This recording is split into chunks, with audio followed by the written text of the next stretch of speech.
Hello student, my name is Sonu Singh. और आप कैसे हैं? और हम आशा करते हैं कि आप ठीक ही होंगे। जैसा कि अभी तक आपने हमारे चैनल को सब्सक्राइब नहीं किया है तो हमारे चैनल को सब्सक्राइब कर लें एंड बेल आइकन को भी दबा लें, क्योंकि जिससे हम अपनी कोई भी न्यू वीडियो डालें तो उसका नोटिफिकेशन आपको मिलता रहे। जैसा कि हमें आपको मैट्रिक्स के ऊपर जो टॉपिक्स हैं कि जैसे definition of matrix, type of matrix, inverse of matrix को आपको चाहिए तो हमारे चैनल पर जाकर देख सकते हैं। और हमारा आज का न्यू टॉपिक है linear dependent and linear independent. ठीक, तो जैसे देखिए लीनियर इंडिपेंडेंट, ये लीनियर इंडिपेंडेंट की है डेफिनेशन। तो मैं सिर्फ अभी आपको डेफिनेशन बताऊंगा, उसके बाद एक विद एग्जांपल के साथ बताऊंगा कि कैसे किसी आदमी को डिपेंडेंट एंड इंडिपेंडेंट चेक किया जाता है। तो देखिए linear independent, let V F be a vector space of a infinitive set A1 A2 dot AN, sorry dot AN कर लेते हैं AN of vector of V is said to be linear dependent if their exit scalar J1 A1 A2 A3 है हमारे scalar, A1 A2 dot AN sigma F not all of them zero, some of them may be zero, so much that मतलब इसका मतलब है कि A1 A2 dot AN अगर हमारा A1 A2 dot AN का मान 0 नहीं है तो वह हमारा मैट्रिक्स क्या हुआ, लीनियरली डिपेंडेंट। बट अगर A1 A2 डॉट AN का मान 0 आता है तो वो क्या होगा, लीनियरली इंडिपेंडेंट। जैसे कि late V F be a vector space of infinitive set dot A1 A2 dot AN of vector of V is said to be linear independent where the relation of them form J, और relation दे रखा है A1 B1 और plus A2 B2 dot AN BN is equal to 0 in infinitive set of the vector of V is said to be linear independent if its very infinite subset in linearly independent of otherwise it is linear independent. अगर हमारी equation में A1 A2 dot AN का मान 0 आता है तो वो हमारा होगा लीनियरली इंडिपेंडेंट। देखिए ये हमारा एग्जांपल, यदि सदिश B1 B2 एंड B3 ये जिनके मान दिए हैं तो हमको ये चेक करना है कि लीनियरली डिपेंडेंट है या कि ये लीनियरली इंडिपेंडेंट है। तो ये जिसकी होती थी इक्वेशन, ठीक। अब जो वाले मान हमको इसमें रखने इक्वेशन में A1, ठीक। और ये मान रखा हमने, और ये 2 A1। अब दिखाना B का मान क्या है, तो 3 1 एंड 5, ठीक। अब क्या है A2 plus A2 and B2 का मान रखना है, ठीक है। वो यहाँ से B2 मान क्या है, सॉरी ये हमारे देखो B1 का मान है 1 2 1 और ये B2 का मान है 3 1 5 प्लस के A3 एंड B3 का मान क्या है 3 -4 एंड 7 इक्वल टू 0, ठीक। तो अब देखिए अब देखो ये लेंगे हम, इसके साथ लेंगे फिर प्लस इसको इसके साथ लेंगे। मैं देखो बताता हूँ A1 ये क्या 1 तो A1 प्लस जगह A2, अब इसको लेंगे 3 A2, अब इसको लेंगे इस वाले के साथ प्लस के 3 A3, ठीक, इक्वल टू 0। अब इसको लेंगे इस वाले 2 के साथ 2 A1 प्लस, ठीक, A2 1 मतलब A2 आएगा। फिर अब इस वाले को इसके साथ लेंगे माइनस के 4 A3, ठीक, इक्वल टू 0। अब इसको इसके साथ लेंगे, अब इसको इसके साथ, अब लास्ट वाला इसको लेंगे A के साथ A1 ये लगा 1 और आगे इससे दिया जाएगा ना प्लस के 5 A2, ठीक, 5 A2 प्लस 7 A3, ठीक, 7 A3। अब इसमें हमको मान ले A1 A2 एंड A3 के मान निकालने, ठीक। तो जीवन मान कैसे निकालेंगे, अब देखिए समझ आता हूँ, ठीक। आपको जीवन मान कैसे निकालेंगे, देखिए देखो 1 3 3, ठीक, 2 1 -4 1 5 एंड 7 7 लिया यहाँ पर। तो देखिए A1, A2 एंड A3 0 0 0। अब इसमें देखिए, अब इसमें लाया सोपान रूप। ठीक, यदि आपका सोपान रूप नहीं आता है तो इससे पहले वाली वीडियो में हमने एक सोपान रूप के ऊपर विद एग्जाम्पल के साथ फुल सॉल्यूशन के साथ समझाया है। तो पहले हमारी उस वाली वीडियो को देखें, अन्यथा आपको सोपान रूप नहीं आता है तो इससे आपको समझ में नहीं आएगा। ठीक, तो देखिए अब हमको किसी निकालेंगे देंगे। तो देखिए मैं इस वाले क्वेश्चन को यहाँ पे ले लेता हूँ। ठीक, 1 3 3 2 1 -4 1 5 7। ठीक, इसकी सहायता से हमको जीरो क्या करने होते हैं, जीरो। ठीक, क्या करना है इसकी सहायता से, जी वाले दोनों करने जीरो। ठीक, R2 माइनस के 2R1। ठीक, और R3 माइनस के R1। ठीक, देखिए 1 3 3 R2 की वैल्यू रखी यहाँ से 2 माइनस के 2R1 की वैल्यू यहाँ 81। तो 2 माइनस के 2 क्या है 0, तो ये क्या है 0। ठीक, और देखिए R2 की वैल्यू 1 माइनस के 2R1 की वैल्यू 3 रखी।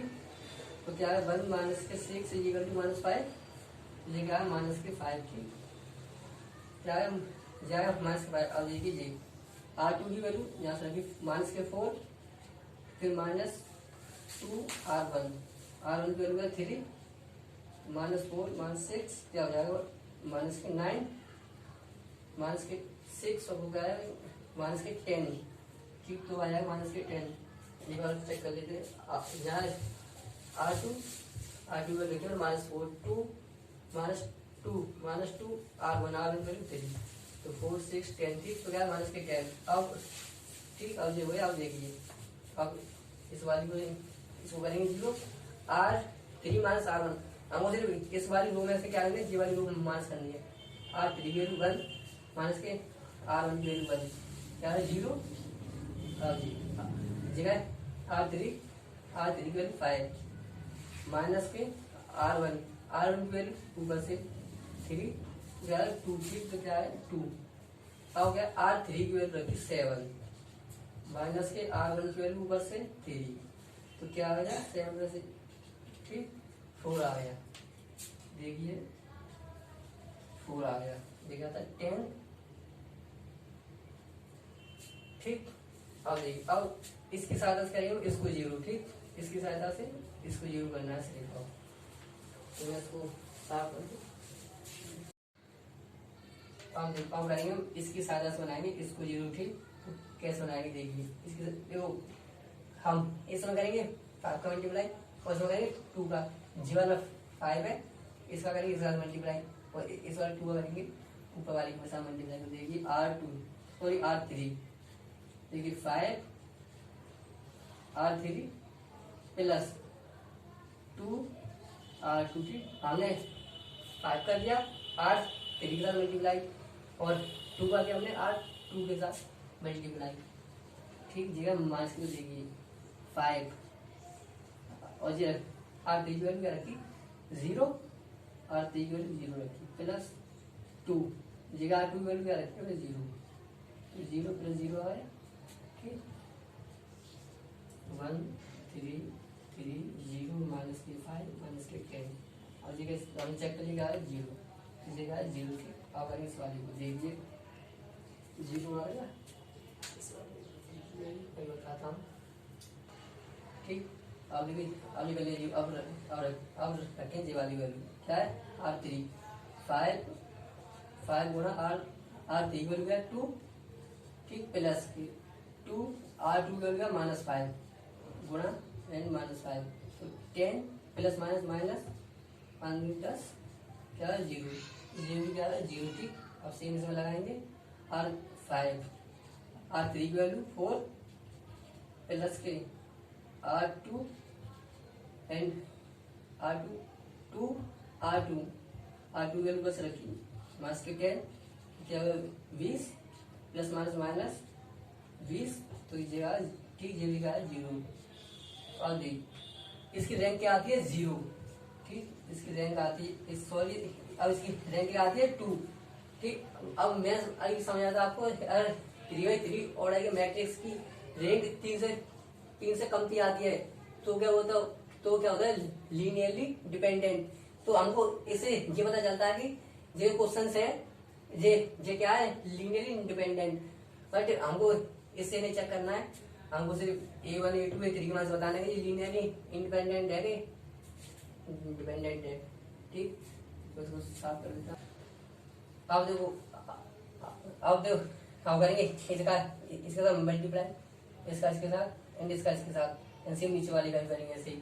देखिए और ये पहला इसके साथ A1, फिर हमने इसके साथ किया, ठीक, 3R2, इसका क्या है, इसका क्या 3 का क्यूब के साथ, और इसका करेंगे R3 के साथ, 3R3 प्लस के 3R3, ठीक, इक्वल टू 0। अब करेंगे इसका, और इसका क्या पहले जगह 0 तो जगह हो जाएगा 0, फिर तो बोले 0 हो जाएगा उसको छोड़ेंगे, फिर करेंगे 5 का, फिर करेंगे इस बारे के साथ देखो माइनस के 5A2 माइनस के 10A3, ठीक, इक्वल टू 0। और जगह तो 0 ये तो 0 से 0 प्लस 0 जाएगा, तो हम इसे नहीं लेंगे। हमको सिर्फ क्या चाहिए A1 A2 एंड A3 क्या चाहिए वैल्यू, तो देखो यहाँ से निकालेंगे। पहले लेते हैं इसको 5A2 माइनस के 10A3, ठीक, माइनस के 10A3 0। अगर ये जगह माइनस के 10A3, अगर ये अपने स्थान से दूसरे स्थान में जाएंगे तो क्या हो जाएगा, इसका चिन्ह चेंज हो जाएगा, ठीक, माइनस के जो है अब ये माइनस के, और जे आएंगे इधर से जे यहाँ पर, अब ये अपनी साइड से आएंगे इधर, तो जे हो जाएंगे प्लस के A3, ठीक, ये हो गए प्लस के A3, ठीक। तो अब देखिए जे यहाँ से अब ये देखो A3 इक्वल टू 2, इससे एक आता है 5, तो ये क्या आया, ये सिर्फ 5 बात, तो 5A3, ठीक, 5A3 आया यहाँ से, A1 A2 A3 जे यहाँ क्या था 0 0। भैया एक बार पॉज, ठीक, तो देखो जाएगा। अब देखो माना A3 इक्वल टू क्या माना 1 मान लिया, ठीक, माना A3 इक्वल टू 1, ठीक। तो देखिए अब माइनस के 5A2, ठीक, माइनस के 5A2 बराबर 10, और जगह A3 हमने A3 वैल्यू यहाँ से लग दी 1, तो ये क्या हो जाएगा A2 इक्वल टू माइनस के 10/5, इससे काट दिया, ठीक। A2 वैल्यू क्या है हमारी माइनस के 2, हमारी A1 की वैल्यू हमारी जाएगी A3 की वैल्यू, और जाएगी हमारी A2 की वैल्यू। अब देखिए A2 एंड A3 की वैल्यू समीकरण हमने इक्वेशन फर्स्ट में रख दी, ठीक, equation first equation second, equation first में रखने पर, ठीक, तो इक्वेशन फर्स्ट क्या है A1 प्लस के 3A2 प्लस के 3A3 equal to 0, A1 plus के 3A2 की वैल्यू क्या है यहाँ से हमारी माइनस के 2 प्लस के 3, A3 की वैल्यू क्या हमारी 1, A3 की वैल्यू 1 इक्वल टू 0, A1 इसका क्या हमने इसके साथ मल्टीप्लाई 6, इसका क्या हमने इसका मल्टीप्लाई 3, और जब प्लस माइनस तो 5 के 3 A1 जाएंगे उधर, तो क्या है प्लस के जे हमारी वैल्यू आई A1 की, और जी वैल्यू आई A2 की, जी वैल्यू आई हमारी A3 की। तो देखिए A1 A2 A3 not is equal to 0, ठीक। तो A1 A2 A3 वैल्यू क्या वैल्यू आई है इनकी, मतलब 0 नहीं आया, और मैं अगर 0 नहीं आता तो क्या होता है डिपेंडेंट। अगर A1 A2 A3 की वैल्यू 0 आती तो क्या होता है लीनियरली इंडिपेंडेंट। तो ये हमारा क्या है लीनियरली डिपेंडेंट, तो ठीक। तो यहाँ से हमने आपको तो बता दी A1 A2 की वैल्यू क्या आई है, A1 की वैल्यू क्या आई 3, A2 की value -2 and A3 value by 1। तो ठीक, तो ये क्या है, अब हमने इससे चेक कर लिया कि ये क्या है हमारा लीनियरली इंडिपेंडेंट है। ठीक, हमारा लीनियरली डिपेंडेंट। अब सिर्फ इसके बाद एक थोड़ा सा क्वेश्चन होगा, अगर देखिए अब देखिए लीनियरली डिपेंडेंट, अगर कोई व्यक्ति डिपेंड कब होता है, जैसे कि हम अपने मम्मी पापा पर क्या डिपेंड, तो हमारा उनके साथ क्या है एक रिश्ता एंड रिलेशन, जैसे कि जगह डिपेंड। अगर किसी हम क्या अपने माता पिता के बच्चे, तो हम क्या है हम अभी उन पर क्या डिपेंड है, तो ये डिपेंड हम उन पर डिपेंड है, तो हमारा उनका एंड रिश्ता क्या है, हमारा और उनका एंड रिश्ता होता है कि हमारा उनसे क्या रिलेशन है, तो हमको इसमें चेक करना रिलेशन। अगर क्वेश्चन में जब भी आया था कि पहले तो चेक कीजिए क्या है लीनियर इंडिपेंडेंट एंड इंडिपेंडेंट। अगर ये डिपेंडेंट है तो ये पूछता है